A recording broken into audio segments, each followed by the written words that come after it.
So this video is going to be about techniques and tools. Sorry if you can hear chewing, it's my puppy. Basically, anytime you hear weird animal sounds, please remember I live in a small box with 4 animals.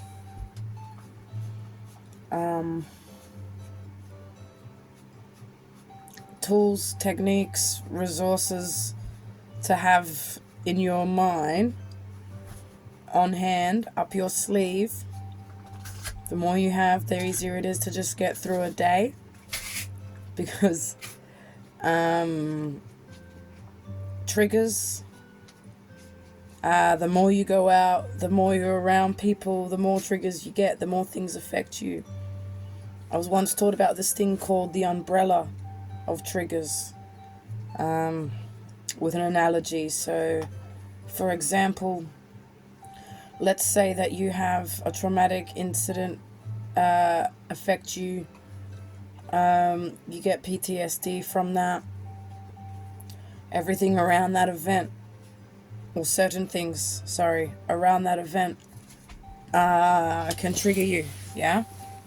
And they can be like smells, maybe a song that was playing on the radio. Let's say it's a song, yeah, that was on the radio when that event happened, and you're walking through the shopping center, the mall, and that song's on the radio, and it's in the background, but you don't even realize, and you get triggered. People don't realize.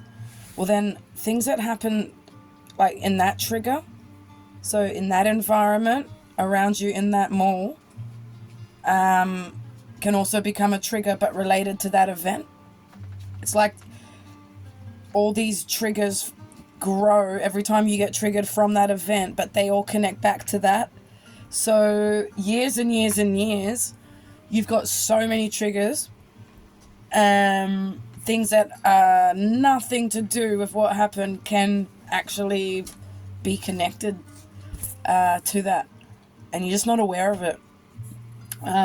So if you're not aware of it, how's anyone else going to be, right? So you really need to get in tune with that and check with yourself, and take note of what your triggers are, and if certain environments, people, things, anything in particular is setting you off, be aware of that. But the thing also is how to come down from it. So this video, there are going to be some grounding techniques. People know all the common ones and everything, but when you have trauma, you need to understand how to connect it to your trauma and how it helps you in a trigger. It's so easy for people to go and take some deep breaths, or go and, practice things that you smell and see. No, you need to actually understand these things.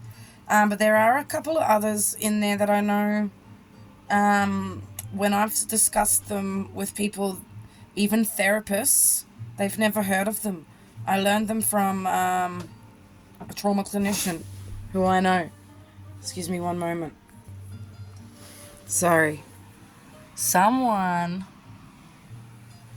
was about to get into stuff that she's not meant to.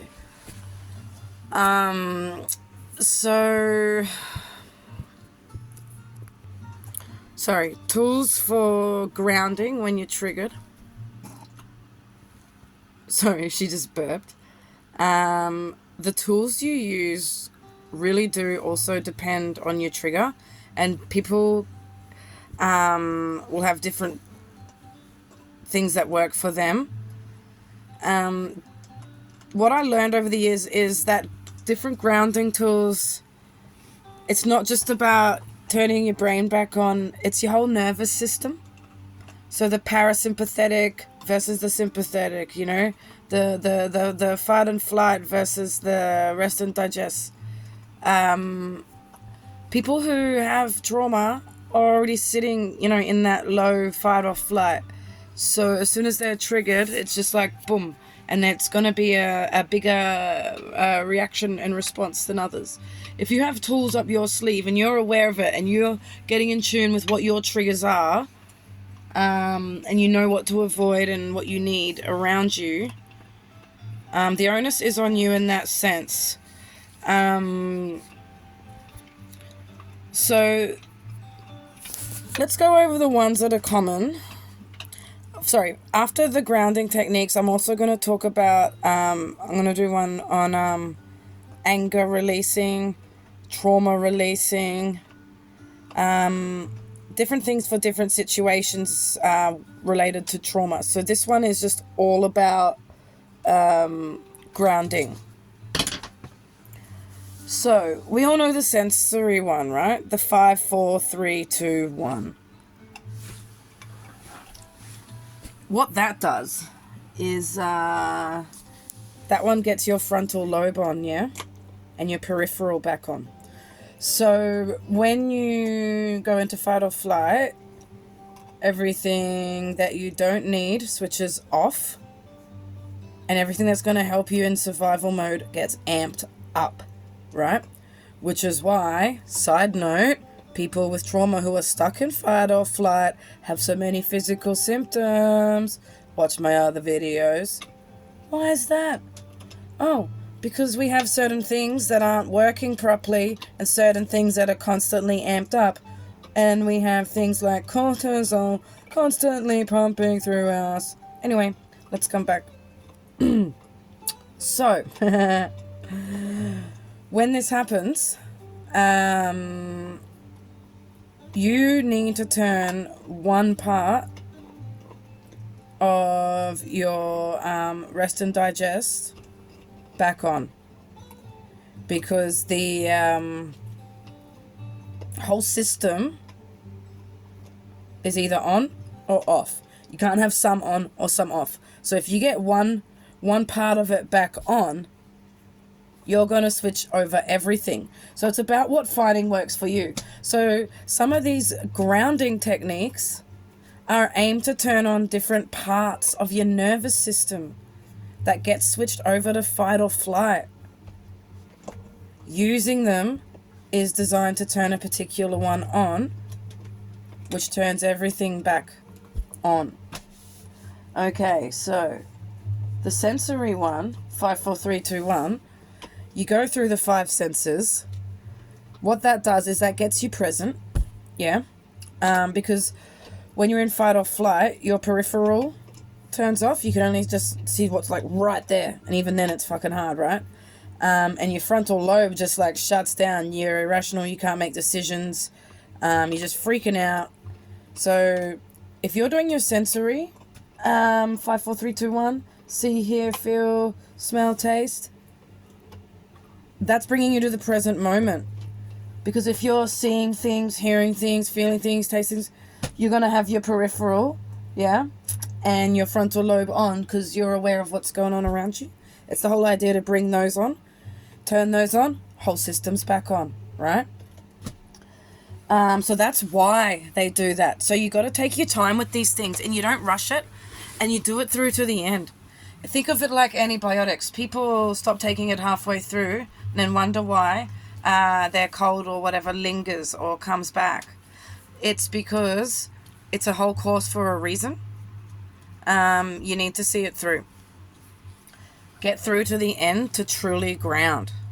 If you just do a little bit, you're going to come back and be present, but you're still going to be really high up there, and it can easily send you back up. Hey, baby.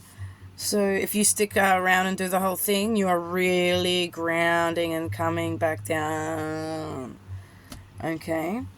5 things that are here. Depending on how wound up you are and how much time you are having, you can really go into detail with it. So you can either list them, okay, what are 5 things that I see? Oh, I see Sadie. I see the heater. I see blah blah. You can go into detail. I see Sadie. She's curled up on the couch next to me. She looks bored. I see the heater. It's facing this direction. It's actually a bit close to the couch, so I'm glad I saw that. You can go into detail about them, right down to the last one. What's that one thing you can taste? Water crackers. tastes a bit dry because I didn't put anything on my last cracker because I hadn't one more cracker than I did cheese.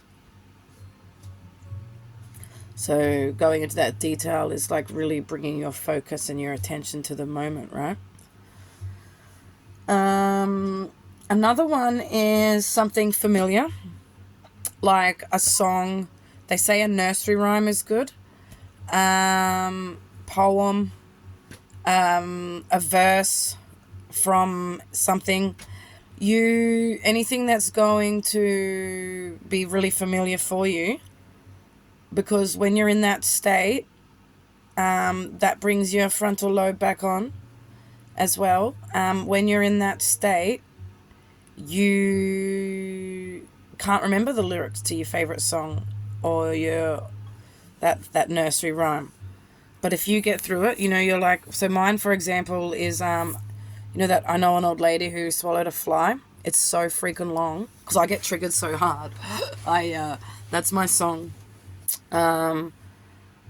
If you're in a mad trigger and your brain switched off, you're going to be, I know a lady swallowed fly.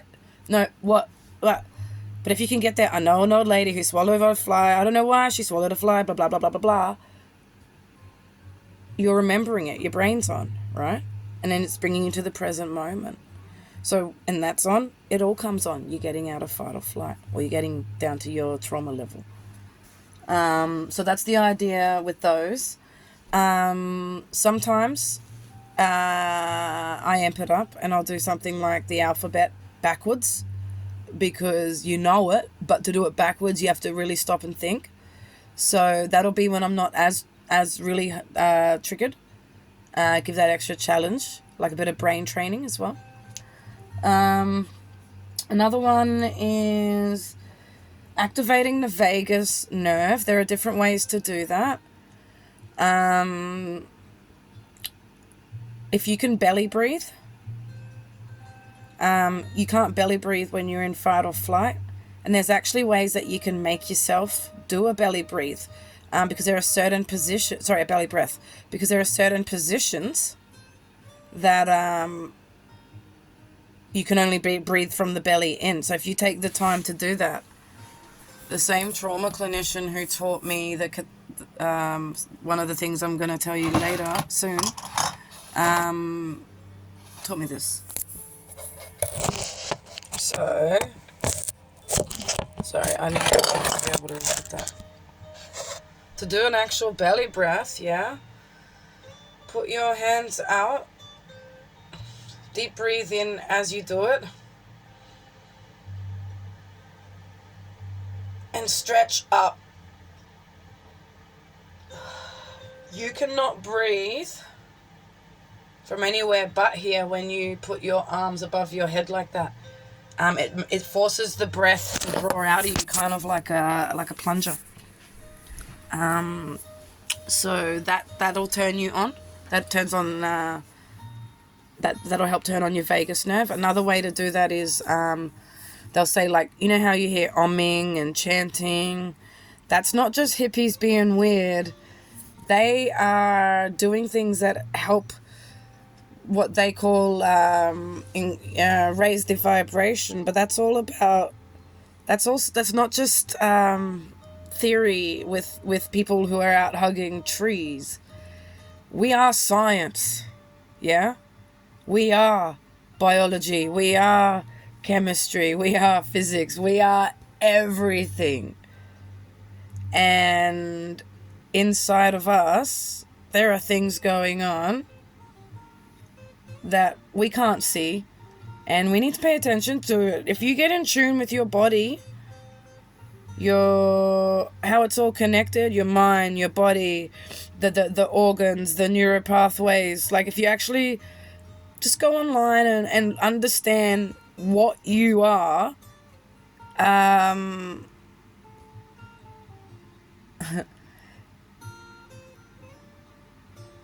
you will understand when you're raising your vibration, you're activating your vagus nerve.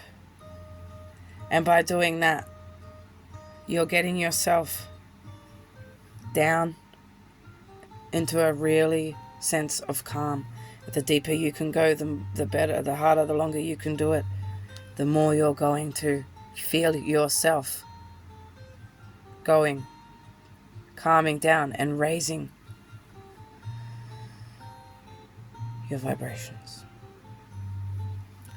Activating the vagus nerve is a good one.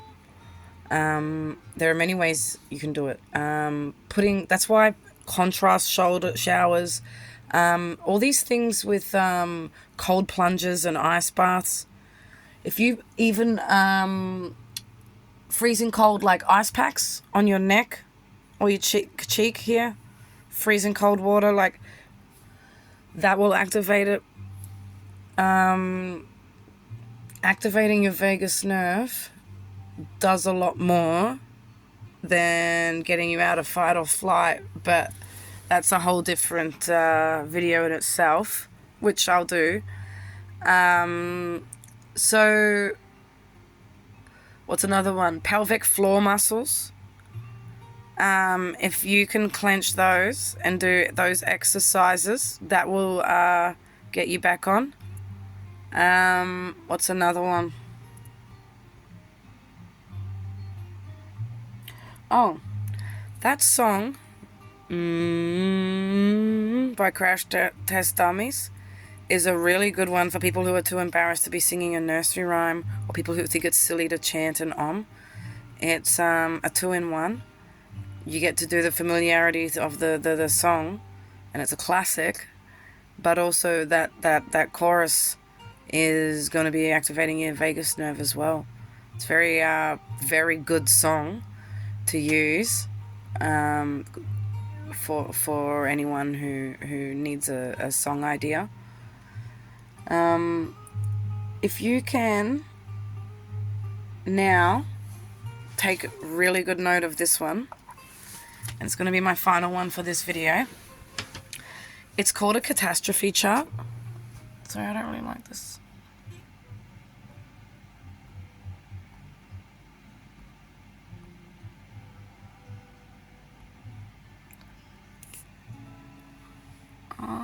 Now I'm in that loop of I've skipped so many, that I have to stop on something really good, or it's like, really? That's what you stopped on after all that? Oh, that'll do. So this is called a catastrophe chart. Now this one is personalized to you, and it's a two-part process, two-stage process. So first you have to create it. That in itself is a nice little mindfulness task, getting you in the present moment. So you write down from 0 to 100 in increments of 10,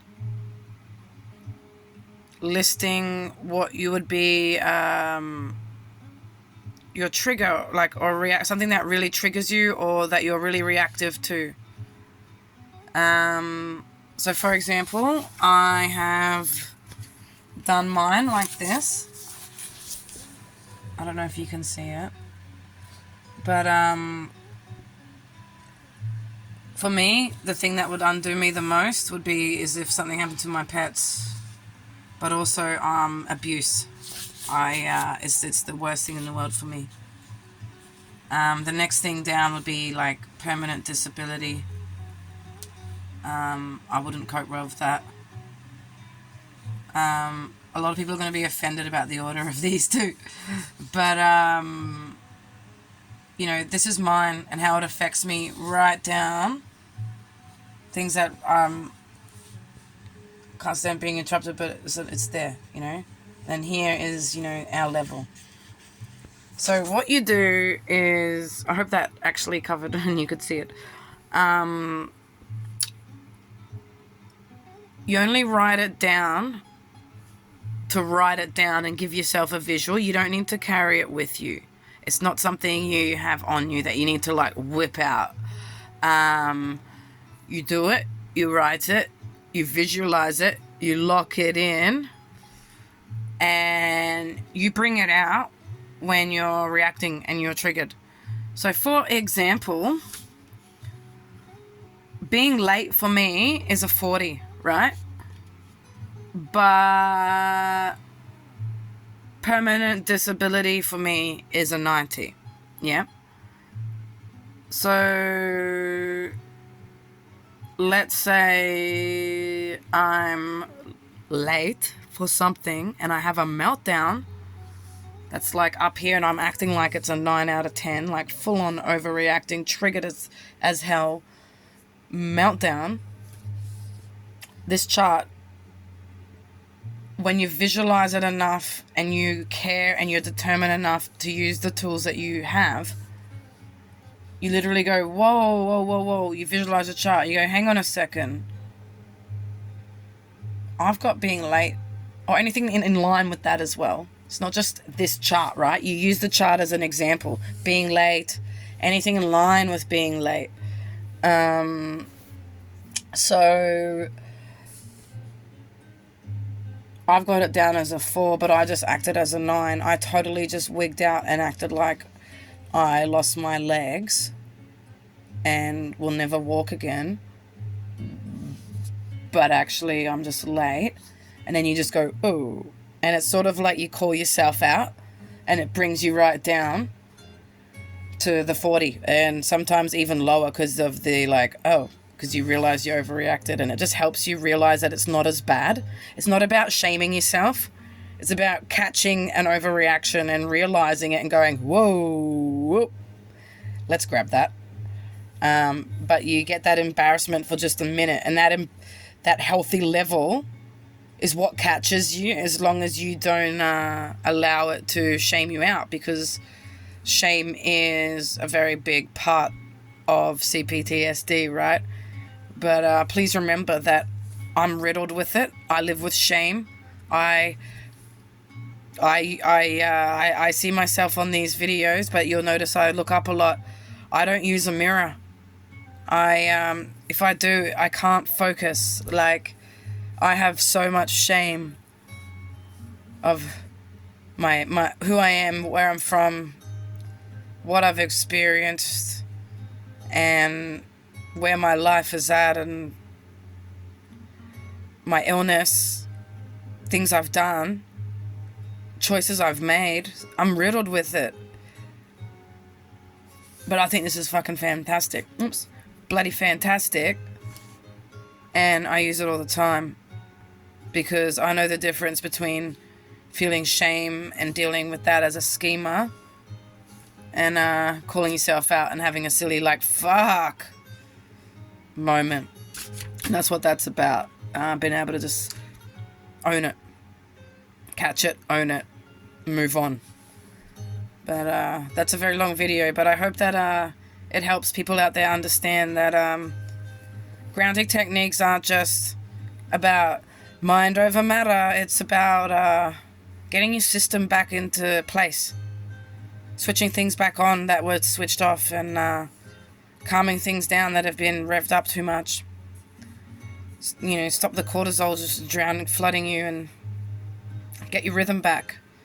So if you find the tools that work for you and have them up your sleeve, triggers will get easier. You'll come out of them faster. They'll be less frequent because you'll start getting more in tune. It's very handy to have. And then also, coming out of them faster and having those tools, you're taking responsibility, you're owning it. And that's something that's very important for someone with this disorder to do, is own it, learn it, be aware, understand it, educate yourself, anyone around you, and just always strive to be healthy and not just good in here, but good in here as well, and learn from mistakes and other people. It's that's all you can do, man, is just keep learning and believing in yourself.